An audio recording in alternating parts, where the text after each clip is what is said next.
Assalamualaikum warahmatullahi wabarakatuh. Sebelumnya kami dari kelompok 4 yang mana dengan judul Project Button Scarf. Di sini kami akan mendemokan hasil dari pembuatan web kami untuk button scarf. Pertama, ya, di sini sih kita sudah muncul di halaman user. Sebelum user masuk, dia harus melakukan registrasi terlebih dahulu. Yang dimana di sini kita akan masukin namanya itu Putri, lalu nomor handphone, kemudian emailnya putri@gmail.com, lalu untuk passwordnya itu 1 sampai 5. Dan apabila kita sudah melakukan registrasi, maka akan muncul di halaman admin di kontak manajemen. Lalu di sini kita akan masuk ke halaman usernya, yang dimana putri@gmail.com. Kita masukkan passwordnya, lalu kita sign in. Saat kita apabila loginnya berhasil, maka dia akan masuk ke halaman user, dashboard user. Yang di sini kita dapat melihat beberapa kategori-kategori di button scarf ini. Kemudian kita juga dapat melihat produk apa saja sih, koleksi-koleksi apa aja. Lalu kita juga dapat mengklik ikon-ikon yang di bawah ini. Apabila kita memencet IG, dia akan berpindah ke halamannya. Dan untuk TikTok, Facebook, dan YouTube. Lalu untuk di halaman Lalu untuk di halaman profile, di sini kita dapat melihat siapa sih penggunanya. Yang di sini kan tadi kita memasukin namanya Putri, lalu loyalitasnya. Di sini dia belum memiliki total belanja dan leveling membershipnya dia masih bronze. Lalu kita akan masuk ke halaman produk. Di sini dia dapat membeli semua macam produk-produk yang ada di Button Scarf. Yang pertama kita akan membeli jilbab. Kita akan masukkan namanya Putri dengan jumlah 1, yaitu 495. Maka dia tetap di eh, selanjutnya kita lihat profile, maka di sini total belanjanya itu 495 dan poinnya itu 49. Dengan tingkat loyaltinya itu masih bronze karena masih di bawah dari under 1 juta. Dan apabila kita mencoba membeli tas,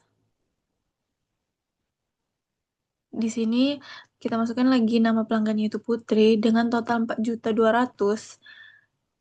Lalu kita konfirmasi. Maka di halaman profil ini total belanjanya itu 4.700.000. Yaitu dia di atas dari 1 juta. Maka hasilnya tingkat loyaltinya yaitu gold. Di sini ada beberapa tingkat loyalty leveling membership yang dimana ada bronze, gold, platinum.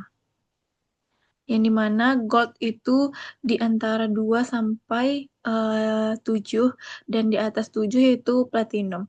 Selanjutnya untuk di halaman feedback, di sini kita dapat mengirim feedback atau komplain atau saran, yang dimana di sini kita masukin namanya yaitu Rani. Kemudian emailnya rani@gmail.com. Lalu kita pilih kategorinya, yang dimana di sini kita akan memilih komplain. Lalu pesannya itu warna barangnya berbeda. Lalu saat kita kirim, lalu di bawah di sini ada reward feedback yang dimana apabila yang baru kita masuk tadi, maka statusnya itu pending dan apabila sudah dibalas oleh admin, maka statusnya itu akan berubah menjadi selesai. Lalu selanjutnya di FAQ, di sini kita dapat melihat pertanyaan-pertanyaan umum tentang sekitar perusahaan button scarf ini. Di sini ada contohnya apakah bisa retur atau tukar barang, lalu bagaimana cara menjadi reseller, bagaimana cara mengecek keasliannya. Nah, maka kita dapat melihatnya di FAQ ini. Lalu untuk di email champion, di sini apabila admin sudah mengirimkan sebuah promo ke halaman user, maka dia akan muncul ke di halaman user seperti ini, yang dimana apabila ada diskon di akhir pekan, maka dia akan muncul email diskon di halaman user ini. Dan di sini kita juga dapat melihat dikirimnya pada tanggal berapa dan jam berapa. Uh, Selanjutnya kita akan masuk ke halaman admin. Baiklah, selanjutnya kita akan masuk ke dalam halaman admin, yang mana admin akan login terlebih dahulu. Untuk emailnya itu default, yang sudah dibuat terlebih dahulu, yaitu admin@buttonscarves dengan password admin123. Maka ini kita akan masuk ke dalam halaman sebuah halaman admin. Yang mana di sini akan menampilkan halaman dashboard button scarf yang akan menampilkan sebuah laporan total penjualannya berapa, terus ada per aktif, langganan setia, dan juga rating rata-rata. Lalu di bawahnya akan terdapat berupa sebuah grafik untuk performa dari setiap pembelanjaan di button scarf.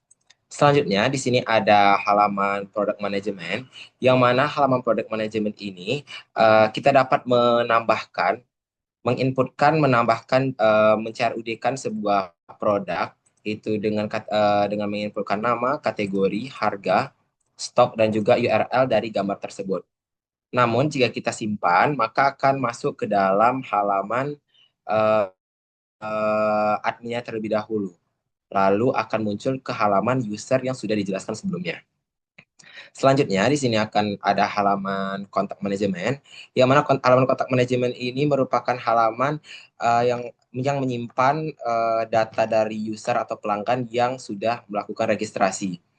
Yang mana sebelumnya tadi ada nama Putri dengan email putri@gmail.com yang sudah registrasi sebelumnya, akan masuk ke dalam halaman ini secara otomatis. Selanjutnya, itu ada halaman order management. Sama halnya dengan halaman kontak manajemen, yaitu menyimpan data pemesanan dari pelanggan ke dalam halaman admin. Yang mana di sini user sebelumnya itu dengan nama Putri telah melakukan pemesanan dengan harga 495.000 di pemesanan pertama, dan juga di pemesanan kedua juga memesan dengan harga 4.275.000. Selanjutnya itu ada halaman case management, yang mana halaman case management ini merupakan halaman yang menampung semua pertanyaan, komplain, dan juga saran dari halaman user. Yang mana kalau di halaman user tersebut bisa dikatakan sebagai halaman feedback. Ini merupakan inputan dari user sebelumnya dengan nama Rani, lalu ada email rani@gmail.com, lalu mengkategorikan sebuah feedback, yaitu komplain. eh, Mereka menginputkan warna barang berbeda. Namun di sini sudah tertera status, yaitu pending. Jika kita balas sesuatu, yaitu coba kita balas, mohon maaf.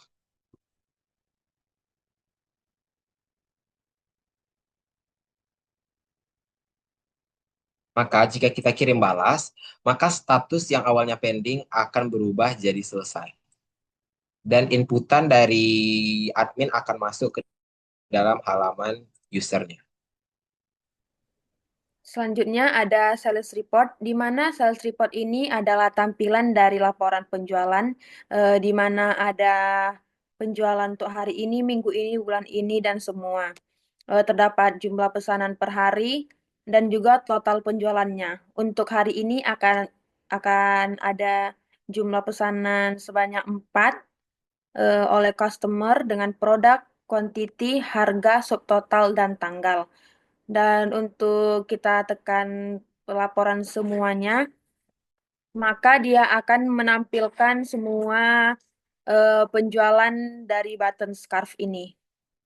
Selanjutnya ada loyalty management, di mana loyalty management ini akan eh, hanya bisa kita lihat saja, tidak bisa kita memasukkan apapun. Di mana loyalty ini ada nama dari customer, total belanja, poin, dan loyalty. Untuk customer yang baru mendaftar akan otomatis yang mendapatkan loyalty bronze. Nah, ada juga FAQ. FAQ ini adalah pertanyaan umum di mana admin bisa memasukkan pertanyaan dan jawabannya. Eh, di mana juga sebelum-sebelumnya ada pertanyaan umum yang telah ditambahkan sebelumnya dan pertanyaan yang telah dimasukkan ini akan tampil di halaman usernya. Selanjutnya ada email campaign, di mana email campaign ini eh, akan ada judul dari email, kategorinya, di mana di sini ada beberapa kategori seperti newsletter dan promo. Dan juga ada isi dari email ini. Email campaign ini akan tampil juga di halaman usernya, di halaman email campaign juga, di mana akan ada aksi dari eh, bagian admin ini yaitu edit maupun hapus, di mana kita bisa mengedit jawabannya dan juga kita bisa menghapus jawaban admin kita. Sebelumnya di sini kami menggunakan database Supabase yang mana kami membuat 8 tabel, yaitu yang pertama untuk case management yang akan menyimpan data dari case manajemen, lalu ada email campaign, selanjutnya ada tabel untuk FAQ, lalu ada tabel untuk menampung data loyalty, tabel orders, lalu selanjutnya ada tabel produk, lalu ada tabel register ketika user melakukan regis. Sekian dari hasil demo untuk web kami. Apabila ada kesalahan mohon dimaafkan. Wabillahi taufiq wal hidayah. Wassalamualaikum warahmatullahi wabarakatuh.